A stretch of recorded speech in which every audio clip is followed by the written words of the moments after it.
લોકસભામાં વિપક્ષના નેતા અને સાંસદ રાહુલ ગાંધી 4 મહિનામાં ચોથી વાર ગુજરાત મુલાકાતે આણંદમાં નવનિયુક્ત જિલ્લા પ્રમુખો માટે યોજાનાર પ્રશિક્ષણ શિબિરમાં રાહુલ ગાંધી હાજર રહેશે। આ પ્રશિક્ષણ શિબિરમાં કોંગ્રેસના રાષ્ટ્રીય અધ્યક્ષ મલ્લિકાર્જુન ખડગે, સંગઠન મહામંત્રી કેસી વેણુગોપાલ, પ્રદેશ સંગઠન પ્રભારી મુકુલ વાસનિક સહિત કોંગ્રેસના સ્થાનિક નેતાઓ ઉપસ્થિત રહેશે। એક દિવસના ગુજરાત પ્રવાસ દરમિયાન રાહુલ ગાંધી રાજ્યના દૂધ સંઘોની સાથે જોડાયેલા સભાસદો સાથે સંવાદ કરશે। રાહુલ ગાંધી થોડી વારમાં વડોદરા એરપોર્ટ પર પહોંચશે, જ્યાંથી 11 વાગ્યે આણંદના નિજાનંદ રિસોર્ટમાં જિલ્લા પ્રમુખોની પ્રશિક્ષણ શિબિરમાં પહોંચશે। બપોરે 3 વાગ્યે આણંદના જીતોડિયામાં દૂધ સંઘના સભાસદો સાથે રાહુલ ગાંધી સંવાદ કરશે। અગાઉ રાહુલ ગાંધી 7 અને 8 માર્ચ અને ત્યારબાદ 8 અને 9 એપ્રિલે યોજાયેલા કોંગ્રેસના રાષ્ટ્રીય અધિવેશનમાં ગુજરાતની મુલાકાતે આવ્યા। આ સિવાય અધિવેશન બાદ 16 એપ્રિલે મોડાસા આવ્યા હતા, જ્યાં તેમણે 1200 કાર્યકરોને સંબોધન કર્યું। ત્યારબાદ હવે આજે ફરી ગુજરાતની મુલાકાતે આવી રહ્યા છે।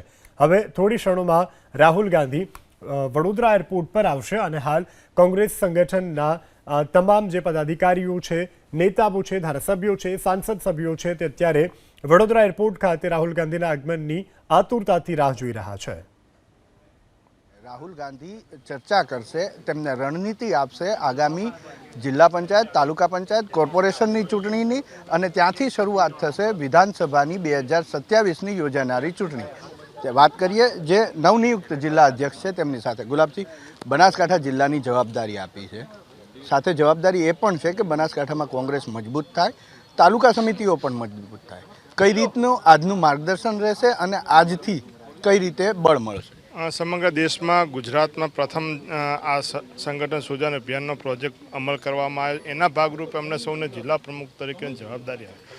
આજની શિબિરની અંદર આગામી અમારા કાર્યક્રમો, સંગઠન કઈ રીતે મજબૂત થાય, જિલ્લા, તાલુકા કે કોર્પોરેશન ચૂંટણીઓમાં કોંગ્રેસ કઈ રીતે મજબૂતાઈથી લડે અને સારું પ્રદર્શન થઈ શકે, એના ભાગરૂપે ટ્રેનિંગ આપવામાં આવશે।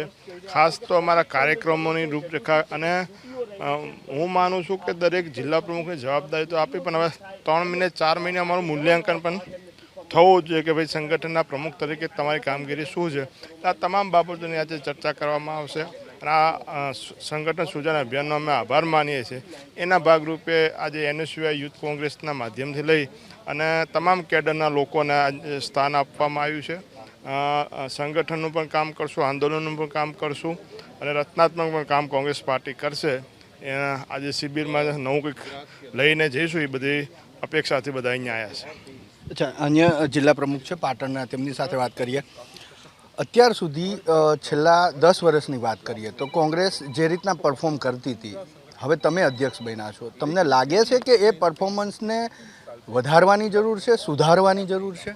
100% પાર્ટીએ મારા ઉપર જે વિશ્વાસ મૂક્યો અને મને જે ફરીથી પણ રિપીટ કરી અને પાટણ જિલ્લા અધ્યક્ષ તરીકે નિમણૂક કરી છે, તો હું ગામે ગામ જઈ અને બૂથ સુધી કાર્યકરોને જોડી અને એને વધારી અને કોંગ્રેસને જિલ્લામાં મજબૂત કરવાનું કામ કરીશ। બીજું, આગામી સમયમાં તાલુકા, જિલ્લા અને નગરપાલિકાની જે ચૂંટણીઓ આવી રહી છે, ત્યાં અમે ક્યાંક અમારા સિનિયર આગેવાનોની સલાહ લઈ અને ક્યાંક ગામ, બૂથ અને મહેલા સુધી જઈને અમે કોંગ્રેસના જે ક્યાંક તમામ કાર્યકરોને જોડી અને કોંગ્રેસને મજબૂત કરવાનું કામ કરીશું। એના માટે અમારા રાહુલજી પણ આજે અહીંયા અમને શિબિરનું આયોજન કર્યું છે અને અમને એનું માર્ગદર્શન આપશે।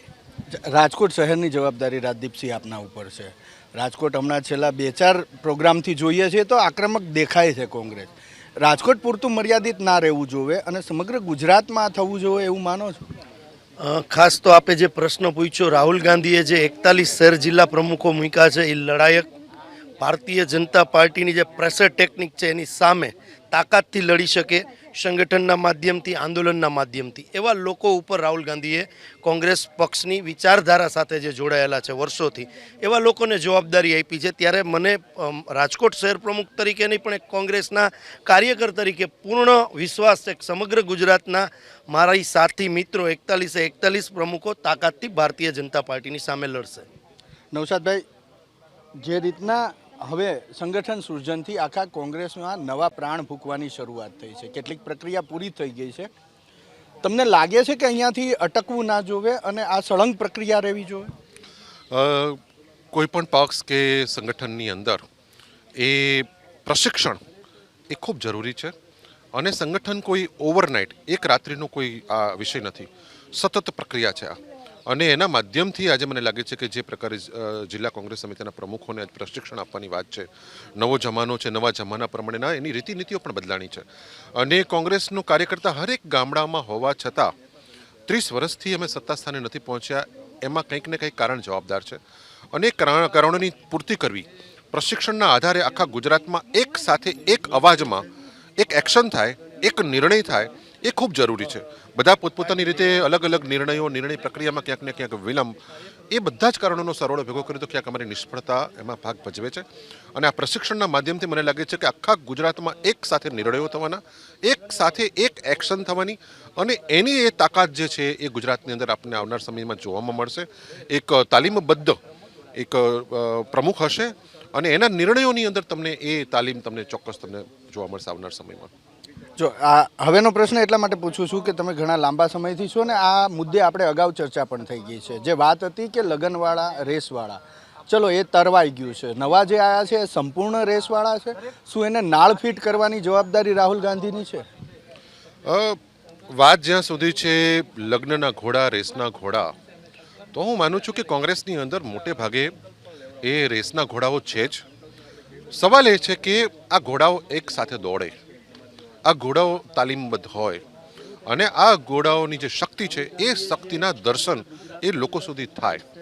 આ જે ત્રુટીઓ છે તમને લાગે છે કે આવનાર સમયની અંદર આપ જોશો કે કોંગ્રેસના ઘોડાઓ રેસમાં એ અવ્વલ નંબરે આવવાના અને ગુજરાતને એક નવી દિશા, એક નવો રાહ ચીંધશે. અને જે 30 વર્ષથી જે અન્યાય અને અત્યાચારનું શાસન છે, જે લગભગ હવે તમે માની લો કે હિટલરશાહી અને તાનાશાહીમાં પરિવર્તિત થઈ ચૂક્યું છે, એ ગુજરાતની જનતાને ક્યાંક રાહત મળશે. એક